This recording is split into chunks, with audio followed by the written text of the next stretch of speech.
This is the MG4 Urban, yet another new model from MG. But is it a good one? How does it differ from the regular MG4 and what rivals is it up against? Stay watching and I'll tell you everything you need to know. But first, this video is supported by Pod Drive, the new all-inclusive home charging subscription from Pod. And it's designed to make powering your EV affordable and totally hassle-free. Check out the description below to find out more. So let's start by explaining where the MG4 Urban slots into MG's own lineup, because from the name, you might assume it's a version of the MG4 that's aimed at buyers who mostly drive around town. But actually, this is a completely different car. It is the first model that sits on the brand's all-new E3 underpinnings, and that means that unlike other fully electric models from MG, this is front rather than rear-wheel drive. The Urban is also MG's cheapest fully electric model. Prices start at £23,495, which is about the same as the entry prices of the Hyundai Insta and the Renault 5. But unlike the Renault, this is built in China, so it won't be eligible for the government's electric car grant. Don't worry though, because MG has decided to give you a grant of its own. So if you buy any Urban at the moment, you'll get £1,500 off the price, and that brings the price that you'll actually pay down to as little as £21,995. And on top of that, there is a 0% APR finance deal with no deposit. So when it comes to value, you'd have to say this is looking pretty strong. Looks-wise, the MG4 Urban has clearly been inspired by the Cyberster. It even gets very similar arrow-shaped rear lights. And although these wheel arches are absolutely massive and look like they're designed to accommodate 23s, the biggest wheels you can actually get are 17s. They come on range-topping premium trim. This is an entry-level comfort version, so it gets 16-inch wheels with some plastic wheel trims on instead. And they look absolutely tiny, don't they? If you like this colour, it is called Holborn Blue. It's one of 3 paints that you don't have to pay extra for, but don't worry, if you don't like any of those, there are 3 metallic finishes to choose from as well, and they cost £545. On top of that, there is a premium tri-coat finish.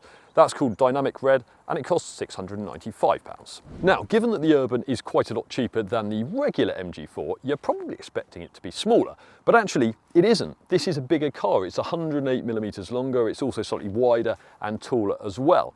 So although this is priced in line with cars like the Insta and the Renault 5, it's actually slightly bigger in every dimension than a Nissan Leaf. And I'll show you what that means for interior space in a few minutes. Anyway, since this is bigger than the regular MG4, what exactly is urban about it?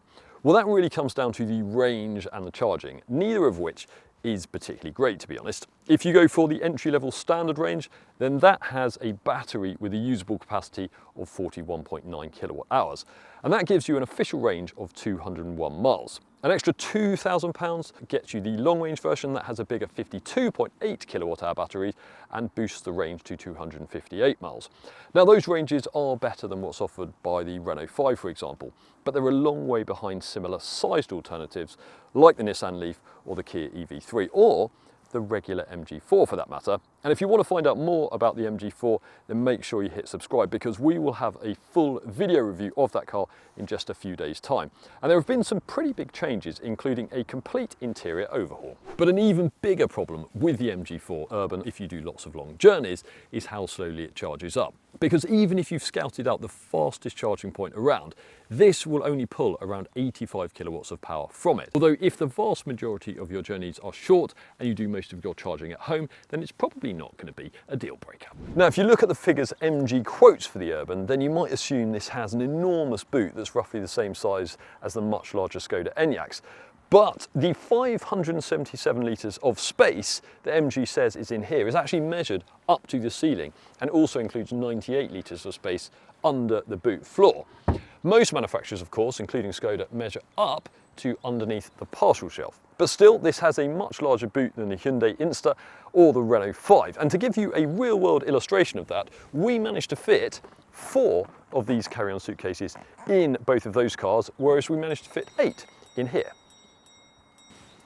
If you go for the range-topping premium trim, then you lose about 8 litres of space because there are some mounts on the wall of the boot for a height adjustable boot floor. You don't get a height adjustable boot floor on entry-level comfort trim, but you do still get some underfloor storage. Without that height adjustable boot floor though, then there is quite a big step in the floor of the extended low bay when those 60/40 split folding rear seats are folded down. But still, compared with the EVs this is priced up against, it's really impressive for boot space. There is no doubt the Renault 5 is a brilliant all-round electric car, but there is one pretty big reason it might not suit you, and that is rear space, or rather lack of it. We know that most small car buyers don't really care too much about practicality. Our research shows us that. But if you do need to put adults in the back of your electric car, then cars like the Renault 5, but also Nissan Micra and Peugeot E208 probably aren't going to work for you. But this MG4 Urban really could, because I'm just over 6 feet tall. This seat here in front is set up for my driving position. And look at that. I've got plenty of knee room to spare. I can also sit bolt upright and use this headrest behind me here, and my head isn't touching the ceiling. And on top of that, plenty of space for my feet under this front seat here. There is also a completely flat floor, so that should make fitting 3 people side by side fairly easy. And there are even some air vents, and you get those even if you go for entry-level comfort trim. Storage is pretty good too, because there are some nice big door bins down here that are partitioned, so I can fit a bottle in there. There is also another cubby at the base of this centre console here, and the view out is quite good too, so it doesn't feel at all claustrophobic back here. In fact, the only slight disappointment is that you don't get a rear armrest. But overall, if you're looking for a well-priced EV that's really accommodating for people sitting in the back, then this really does fit the bill. Now, the MG4 Urban doesn't look like an SUV on the outside, does it? But as I mentioned earlier, it is actually fractionally taller than a Nissan Leaf and almost as tall as a Kia EV3. So you do feel slightly raised when you're sitting behind the wheel, certainly higher than you do in a regular MG4 or some of the other electric cars that I've already mentioned, like the Renault 5. And the driving position is pretty good in other respects too, because there is lots of adjustment in the steering wheel that moves in and out as well as up and down. The pedals line up reasonably well too, with both the steering wheel and the seat is quite comfortable. And on top of that, all versions get this 7-inch digital driver display behind the steering wheel there. If you go for the standard range, then you don't have a choice of trim level, because you can only have that with entry-level comfort trim, and that gets you heated door mirrors, climate control, adaptive cruise control, a heat pump and a rear view camera. But if you go for the long range battery, then you have the choice of upgrading to premium trim for an extra couple of grand. That adds a 360-degree parking camera, as well as electrically adjustable heated front seats, tinted rear windows, a heated steering wheel wrapped in faux leather, an extra couple of speakers and a wireless phone charger. Going for premium trim also gets you some live services for the infotainment system, including weather updates, Amazon Music, TikTok and YouTube. So you'll be able to watch WhatCar videos while you're waiting for your MG4 Urban to charge. But whichever trim level you go for, you get this 12.8-inch touchscreen infotainment system.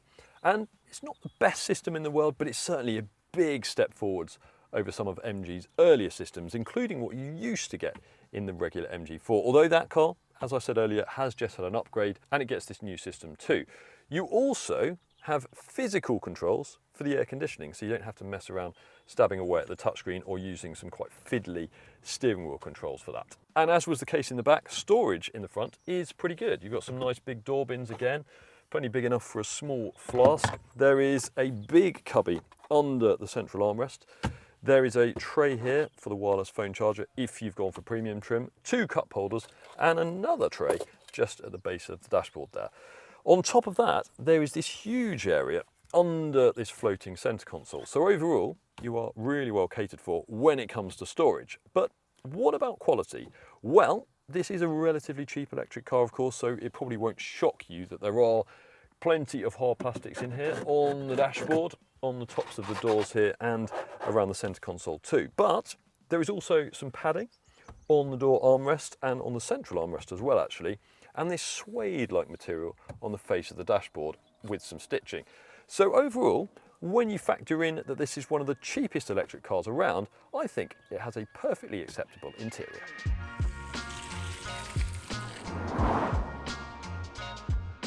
So we know this is smart enough inside, and particularly when you factor in the price, it is incredibly practical. So what's the catch? Is this terrible to drive? Well, let's start with performance. And if you go for the entry-level standard range version, then you get a 148 brake horsepower motor driving the front wheels. The long range has a more powerful 158 brake horsepower motor, but of course it's heavier because it has a bigger battery. So acceleration is very similar between both cars. They can both do 0 to 60 in around about 9.5 seconds. And that means that there are far quicker electric cars out there, of course, but performance in the MG4 Urban is absolutely fine. Now, compared with the Kia EV3, for example, which is obviously a much more expensive electric car than this, then the ride is nothing special. The EV3 is really smooth and comfortable on poorly surfaced roads. This is okay. Bear in mind, at the moment it is February in the UK, so the roads are covered in craters, and it isn't as though this is thumping and crashing over those.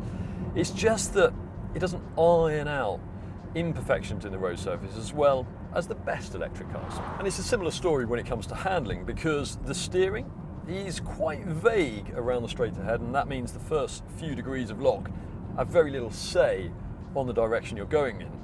And also, when you come to a corner and you turn the wheel more, then the weighting isn't especially natural, and it just doesn't give you a great sense of connection with the front wheels. There is also a fair amount of body lean, so compared with something like a regular MG4, for example, which actually handles really well for a small electric car, this is nothing special.